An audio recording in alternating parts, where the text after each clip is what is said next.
दोस्त, हर इंसान के अंदर कुछ अच्छाइयाँ होती हैं तो कुछ बुराइयाँ। दशानन रावण के साथ ऐसा ही था। रावण का सबसे बड़ा दुर्गुण था उसका अहंकार, जिसने उसका सर्वनाश कर दिया। लेकिन ये सच है कि रावण में अनेक खूबियाँ भी थीं जो उसे महान बनाती हैं। महर्षि वाल्मीकि के द्वारा लिखित रामायण में भी ये वर्णन आता है कि एक बार जब हनुमान प्रभु श्री राम की आज्ञा से माता सीता की खोज में लंका आए थे तो वो खुद रावण की खूबियों को देख उनसे आकर्षित हो गए थे।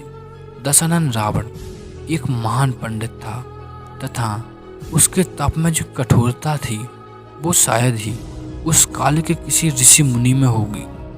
रावण बहुत ही विद्वान, चार वेदों का ज्ञाता तथा समस्त विद्याओं में पारंगत था। उसके जैसा तीक्ष्ण बुद्धि वाला व्यक्ति आज तक इस पृथ्वी पर नहीं होगा। इंसान के मस्तिष्क में ज्ञान व बुद्धि का भंडार होता है जिसके बल पर वो जो चाहे वो पा सकता है। परंतु रावण के तो दशरथ थे।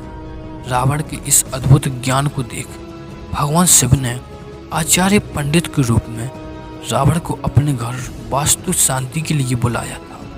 रावण की माँ का नाम कैकसी व पिता का नाम ऋषि विसर्वा था। रावण की माता एक दैत्य कन्या थी।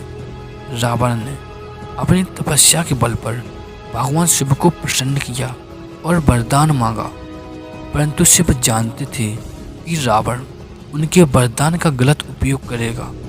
भगवान शिव को रावण की कठोर तपस्या के कारण उसे वरदान देना पड़ा, परंतु उस वरदान के कारण धरती की रक्षा के लिए भगवान विष्णु को उनके 7वें अवतार श्री राम के रूप में पृथ्वी पर आना पड़ा।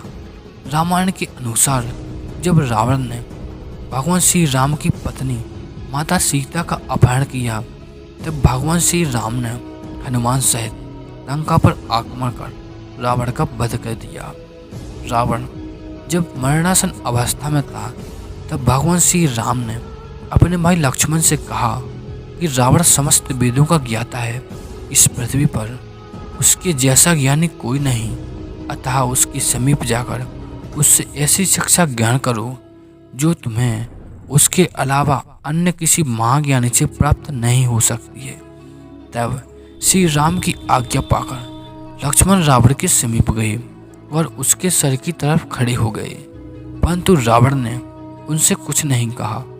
तब लक्ष्मण फिर से श्री राम के समीप गए और पूरी बात बताई।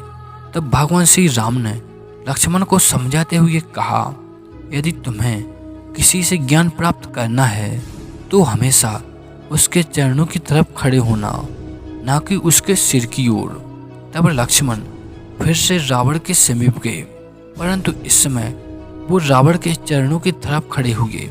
तब महाज्ञानी रावण ने उन्हें 3 बातें बताईं जो किसी भी व्यक्ति के जीवन में सफलता पाने के लिए आवश्यक है।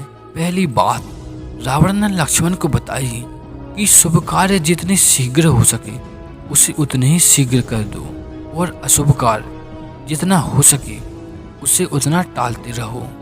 मैंने प्रभु श्री राम को पहचानने में बहुत देर कर दी और उनसे शत्रुता मोल लेने के कारण आज मैं इस हालत में हूँ। दूसरी बात कही कि कभी भी अपने शत्रु को छोटा नहीं समझना चाहिए। मैंने अपने शत्रु को भली भांति नहीं आंका तथा जिन्हें मैं बानर और भालू समझ सामर्थ्य में कम समझ रहा था, उन्होंने मेरी पूरी सेना को नष्ट कर दिया। जब मैंने भगवान शिव से अमरता का वरदान मांगा था तो मनुष्य के अतिरिक्त मेरा वध कोई नहीं कर सकेगा कहा था। ये मेरी एक और गलती थी जो मेरे अंत का कारण बनी। तीसरी और सबसे महत्वपूर्ण बात, यदि तुम्हारे जीवन का कोई राज हो तो उसे अपने तक ही सीमित रखना। अपना राज किसी प्रिय को भी मत बताना।